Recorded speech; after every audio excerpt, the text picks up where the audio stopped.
Once upon a time, in a kingdom known for its beauty, lived Queen Seraphina. Seraphina was the most beautiful woman in the world.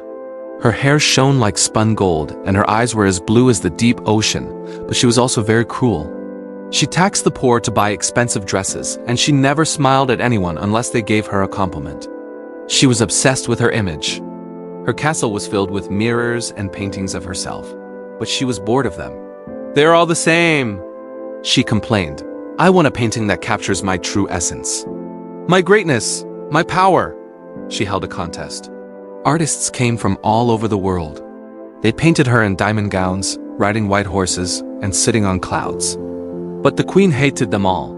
"This is just my face," she screamed. "I said I want my essence." One day, a mysterious old man in a gray cloak arrived. He carried nothing but a blank canvas and a single brush. He was blind, his eyes covered by a cloth bandage. The court laughed. "How can a blind man paint the queen?" "I do not see with my eyes," the old man said calmly. "I see with my heart.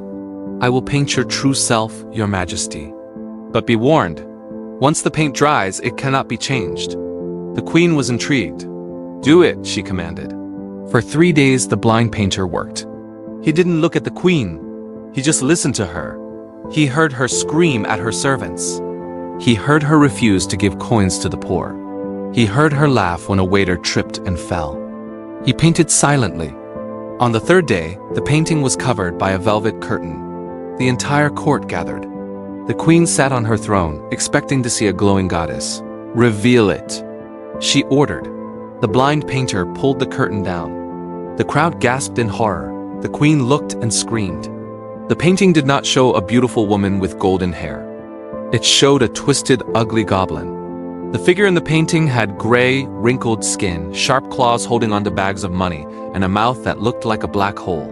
It was the ugliest thing anyone had ever seen. "How dare you!" the queen shrieked. "Off with his head. This is an insult. I am beautiful." "Look closer," the blind painter said, his voice echoing in the silent hall. "The painting does not lie. You wear silk and gold on the outside, but this is what you look like on the inside. Your cruelty has made your soul ugly." The queen froze. She looked at the monster in the painting. She saw the loneliness in its eyes. She realized that despite her beauty, no one truly loved her. They only feared her. She fell to her knees, crying, Is it too late? Am I a monster forever?" The painter paused. "I said the paint cannot be changed by me, but the subject can change the reflection." From that day on, Queen Seraphina changed. She stopped buying expensive dresses and used the money to build schools. She stopped screaming and started listening. She visited the sick and fed the hungry. Slowly, week by week, the painting began to change on its own. The gray skin turned soft. The claws turned into gentle hands. The black hole mouth turned into a warm smile. Years later, the painting was no longer a monster. It was a picture of an old woman with gray hair and wrinkles, but it was the most beautiful painting in the kingdom, because her eyes shone with kindness. Moral of the story: physical beauty fades with time, but the beauty of a kind heart lasts forever. We are not defined by how we look in the mirror, but by how we treat others. Thanks for watching. If you could have a magical portrait, would you be brave enough to look at it? Let us know in the comments and subscribe for more amazing stories.